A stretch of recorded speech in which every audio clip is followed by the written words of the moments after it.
салом ба кулли мухлисони футболи тоҷик. Ин навбат аз бозиҳои интихобии ҷоми Тоҷикистон барои соли 2021 ҳарф мезанем. оғоз мекунем. ҳафтаи гузашта барои рохат гирифтан ба бозиҳои ҷоми Тоҷикистон 2021 дастаҳои лигаи якуми чемпионати кишвар байни худ қувваозмоӣ намуданд ва аз рӯи қарор ба ҳар даста имкон буд ки танҳо як бозӣ баргузор намояд ва дастаи ғолиб рохати иштирок дар ҷоми Тоҷикистон ба дастаҳои лигаи олиро соҳиб мешавад. 6 бозии ин марҳила чӣ хеле гуфтем ҳафтаи гузашта баргузор гардид ва аз натиҷаи он мо шуморо огоҳ хоҳем кард. бо мо бошед. дар душанбе анеқтараш дар майдони маъруф бо номи Спартак дастаҳои Динамо ва Ҳулбук андари майдон шуданд.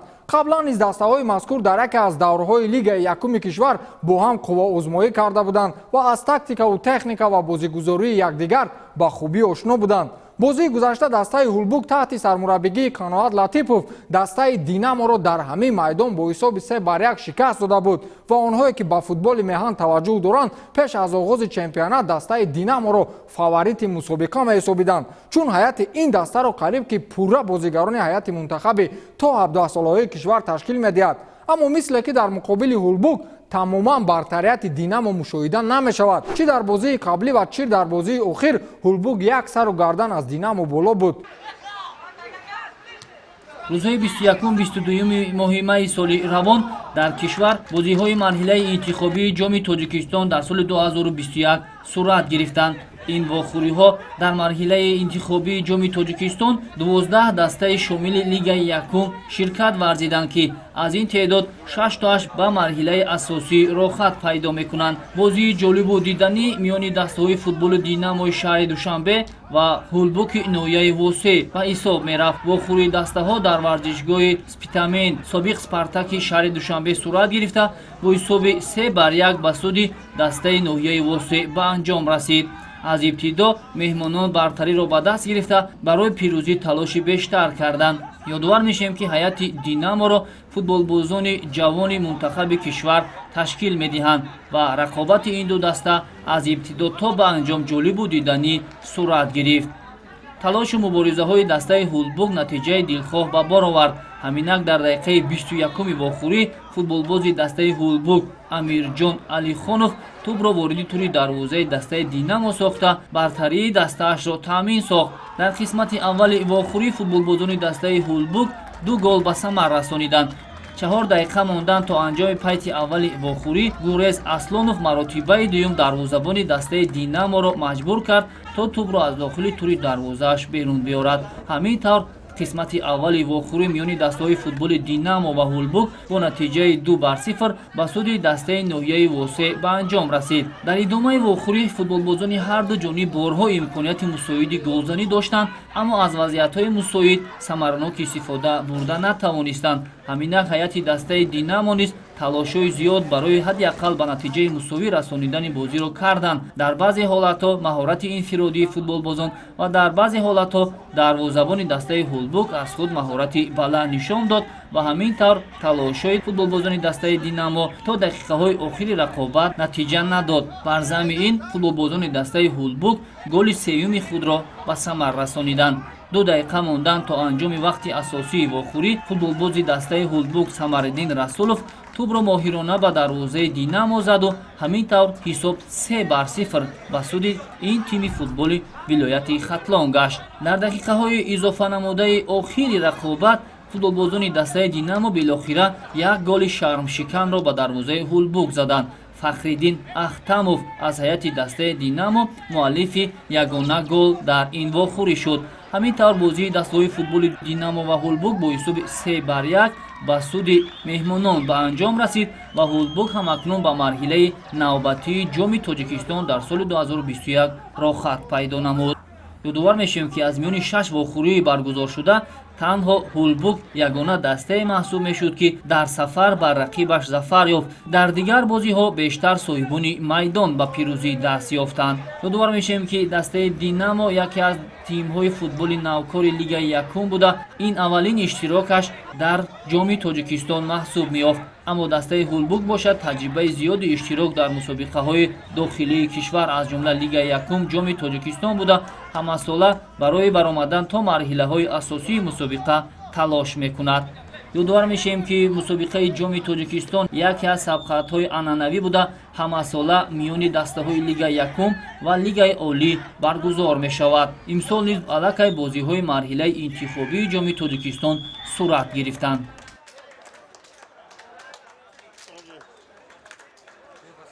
ман фикр мекунам ки як бор дигар такрор мекунам, малакаю маҳорати дастаи Динамо Душанбе бениҳоят бой аст. ман ин дастаро бори аввал аллакай омӯхта будам, бори дуюмам ба майдон баромаданда фақат аксулҳуҷум қадри мо бо ин хеле дастаҳо бозӣ карда метавонем, чунки ино бачаҳои ҷавон мебошанд, новобаста бо маҳоратҳои байналмилалии онҳо мо фақат роҳҳои малакаи худро ки дар тамринҳо онро тайёр кардаем метавонем ба ин ғолибият расем ва имрӯз шумо боз шоҳид шудем ки дар ин бозӣ низ мо бо ҳисоби 3-1 дастаи Динаморо дар ҷоми ҷумҳурии Тоҷикистон мағлуб кардем ва ногуфта намонад ки ин меҳнати ҳаррӯзаи дастаи ҳулбук ҳам роҳбарият, ҳам ситоди мураббиён ва ҳам худи бачаҳое ки бозӣ мекунанд дар даста ин меҳнати онҳо мебошад ва ман мухлистони ҳулбуки восе ва ҳамаи онҳое ки саҳми худро дар ин даста мегузаранд бо ин ғалабае ки дар ҷоми ҷумҳурӣ сазовор шудем табрик мегӯям. аз рафти бозӣ мо ягон танқисӣ накашидем, лекин бозӣ мо буд. лекин чӣ хеле ки мо бачаҳо қатъиам гап зада будем дар бозии аввал ки мо шикаст хӯрда будем дар чемпионат ва имрӯз дар ҷом мо пеша ин хулоса бироварда будем. ҳама чизош фаҳмонда будем бачаҳода ки дар дифоъ мо бояд чӣ қадр бояд сарҷам бошем, бояд чӣ қадр бо диққат бояд бозӣ кунем бо ҳамун хатогиҳо дар дифоъ чизе ки фаҳмонда будем бо ҳамун хатогиҳоро бачаҳо имрӯз бо ҳамун хатогиҳо роҳ доданд. хуб мегӯянд дастаи Динамо дар хати дифоъ не дар хати нимҳоя не балки дар хати ҳуҷум бештар яъне ки танқисӣ мекашад. шумо инро чӣ қашар медиҳед? танқисӣ мо аз он сабаб ки гол зада наметавонем. мо ҳолатҳои гол задан дар кор мо ҳолатҳоро ба вуҷуд меорем, лекин ҳамун нуқтаи охирин ҳамун нуқтае ки гол задан дар кор бачаҳо камтар ё саросема мешаванд ё аз камбудии таҷриба бошад камтар саросема шуда ҳамун ҷое ки мо бояд гол занем гол зада наметавонем. дастаи панчар имсол дар мусобиқаҳои дохилӣ воқеан ба мақсад ва ҳадафҳои рӯшан ворид гардидааст. ҳоло дар ҷадвали Лигаи Якум мавқеи муносиб доранд ва ба кафолат гуфта мешавад ки бо дастаҳои болоии ҷадвал барои рохат ба Лигаи Олӣ мубориза мебаранд. Бахтиёр Ҳакимов стратегияи футболии ин дастаро нисбат ба солҳои қабл куллан дигар кард. дар ҷоми Тоҷикистон низ ҳарифи арзанда доштанд ва яке аз бозиҳои марказии марҳилаи интихобии ҷоми Тоҷикистон низ бархурди Панҷшеру Равшани Зафаробод буд ки дар майдони марказии ноҳияи Ҷалолиддини Румӣ баргузор шуд. баҳсу нофаҳмӣ, ҳуҷумҳои пайваста ва доду фарёди мухлисон аз дар чӣ сатҳ қарор доштани бозии мазкур дарак медод. саҳеҳтараш бозиро тамошо мекунем. ҳамчунин дар вохӯри дигар дастаи панҷшери ноҳияи Ҷалолиддини Балхӣ бо тими Равшани Зафаробод дидор анҷом дод. рақобати ин ду даста аз дақиқаҳои аввал то ба анҷом тезу тунд идома кард. пайти аввал бе задани гол хатм шуд. ҳисоб дар дақиқаи 65 аз зарбаи пеналти кушода шуд. муаллифи ин голи ҳадафрас капитани дастаи Панҷшер Шавкат Худоиназаров гардид. бо гузашти 11 дақиқаи дигар боз ҳам капитани Панҷшер Шавкат Худоиназаров аз як мусоиди голзанӣ истифода намуда голи дуюми худ ва дастаро дохили тури дарвозаи Равшани Зафаробод намуд ва бо ҳамин ҳисоби 2-0 вохӯри ин ду даста ба анҷом расид. акнун тими Панҷшер рақобатро дар ҷоми Тоҷикистон дар даври дигар идома хоҳад дод. дастаи Равшани Зафаробод бошад аз ҳаққи иштирок дар ин ҷом бенасиб гашт. тайёрӣ хуб кардем барои ҷом, мисли ҳар бозие ки дар чемпионат тайёрӣ мебудем, тайёрӣ хуб дидем. анаҳози шумо медонед ки оғози чемпионата бачаҳо бисёр ҳаяҷон бозӣ мекунанд, намехоҳанд ки ба хатогӣ роҳ диҳанд бачаҳо хеле хуб бозӣ карданд. дар қисми дуюм 2 гол задем. ин дар қисми якум бояд мешуд, барое ки бачаҳо хеле дуюм бозие ки мо қисми якум хеле хуб бозӣ мекунем. аз сабабе ки бачаҳо тайёр нестанд ё ки ҳаяҷон мешаванд, гол зада наметавонанд. ба ҳар ҳол бачаҳоро табрик мекунем. беҳад бозии хуб, он нақшҳое ки доштем ҳамаш фақат футбол бо гол мешавад. агар гол набошад чӣ нақшае карда бошем ва бефоидае. барои ҳамин имрӯз ғолиб шудем. табрик мекунам ҳамаро. раҳмат. ҳангомаи худ сенсатсияи марҳилаи интихобӣ ин рақобати моҳири ёвон ва барқчии ҳисор буд. медонед чаро? моҳири ёвон дар 4 даври бозиҳои лигаи якум ягон маротиба ягон ҳарифи худро шикаст надода буд. барқчии ҳисор бошад чун дастаи миёнаҳол бо дастаҳои пурқуввати ҷадвал бозии хуб нишон медод. масалан барқчӣ дар аввалин дидораш дастаи ваҳдати шаҳри ваҳдатро шикаст дода буд. хулас кор ин хел шуд ки дар бозӣ миёни барқчиву моҳир дар марҳилаи интихобии ҷоми тоҷикистон ҳамагон фаворит барқчиро медонистанд. аммо медонед дастаи ёвонӣ чӣ кор кард? дар доираи рақобатҳои ҷоми тоҷикистон оид ба футбол дастаи моҳири ноҳияи ёвон бо тими барқчии шаҳри ҳисор рақобат намуд. вохӯрии ин ду даста дар варзишгоҳи марказии ноҳияи ёвон сурат гирифта ба фоидаи шогирдони Сиявуш Боев бо ҳисоби 1-0 ба поён расид. ҳисоб дар нахустин лаҳзаҳои пайти аввал аз ҷониби ҳамлавари тими моҳир рақами 17 Зарпалаев Акмал кушода шуд.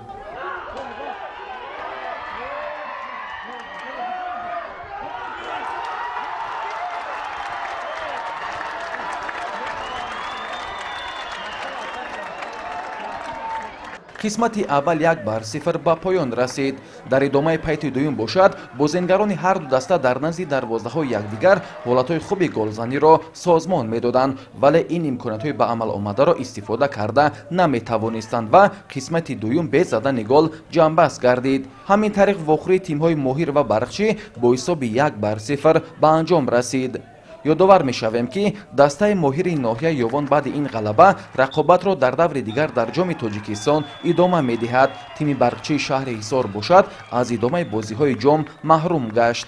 имрӯз дастаи моҳири ноҳияи мо дастаи барқчии ноҳияи ҳисорро қабул намуда, ӯ пешниҳодое ки сармураббии даста Сиявуш Боев дар тарнино нишон дода буд, ҳамин барро иҷро намуда дар ин бозӣ бо ҳисоби 1-0 ғалаба намудем.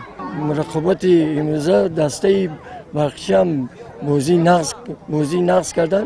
ҳар бозӣ нишон дод ки дастаи мо аз ҳаё камакак хубтар бозӣ намуда, ҳамин сабаб ғалаба ба даст оварданд. 30 моҳи май бо дастаи Паншери ноҳияи Ҷалолиддини Балхӣ дар ҳамин майдон қабул менамоем. имрӯз бозӣ байни дастаи барқчӣ ва моҳир дар шаҳри ёвон гузашт.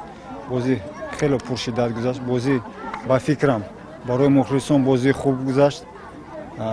ҳама бо ҳарос бо як ҳаловат бозиро тамошо кардан. афсӯс ки мо бозиро бой додем, лекин ҳеҷ гапи не. мо чанд шогирдонро ки нав қадамҳои аввалро дар футболи тоҷик монда истоданд тафтиш кардем ва ба фикрам аз тафтиш гузаштанд. чӣ гуфта метавонам, дар оянда ба фикрам ба кӯшишҳое мекунем ки бозӣ бо хубтар нишон тему ғалабаҳоро ба даст орем. ҳолатҳои барои гол задан ба мо муҳайё шуд, лекин аз афсӯс аз ҳисоби майдон ин голҳоро зада натонистем. ҳар як мураббӣ ҳар як дастае ки ба майдон мебарад фақат фикри ғалабаро мекунад. барои ҳамин мо фикри ғалабаро доштем. имрӯз ғалаба ба дасти моҳир, онҳо бисёртар ҳаракат кардан назар ба мо. аз ҳамин ҳисоб ба фикрам ғалаба ба дасти мо. рақобати дастаҳои дигар дар марҳилаи интихобии ҷоми тоҷикистон миёни дастаҳои лигаи якум хеле ҷолиб сурат мегирифт. масалан бозие ки мухлисон шоҳиди голи зиёд шуданд, ин рақобати дастаҳои Регар Тадас ва Исфара буд ки фаворити ин рақобат дастаи Регар Тадас ба задани 11 голи беҷавоб даст ёфт. ин маънои онро дорад ки лигаи якум ва ҷоми тоҷикистон вори мусобиқаҳои ҷиддӣ ҷои Исфара вори даста нест. ваҳдат бошад дар муқобили сароякамари 5 ғалаба карда натавонист ва бозигарони ҷануби кишвар ба задани 3 гол даст ёфтанду ваҳдати шаҳри Бағдад бошад бо 2 гол қаноат карда аз рақобатҳои ҷоми Тоҷикистон бенасиб монд. ҳосилоти фархор бошад чун муддаӣ ба арсаи рақобат ворид гашт, вале дар муқобили дастаи пахтакори ноҳияи Ҷаббор Расулов ба шикаст дучор гардид. дастаҳое ки ба марҳилаи ҳазбии ҷоми Тоҷикистон рӯй ёфтанд инҳоянд: Регар Тадас, Моҳир, Паншер, Саройкамар, Ҳулбук ва Пахтакор мебошанд. ин барномаи фатҳ буд. ҳафтаи оянда дар даври панҷуми чемпионати Тоҷикистон миёни дастаҳои Лигаи Якум вомехӯрем. хайр.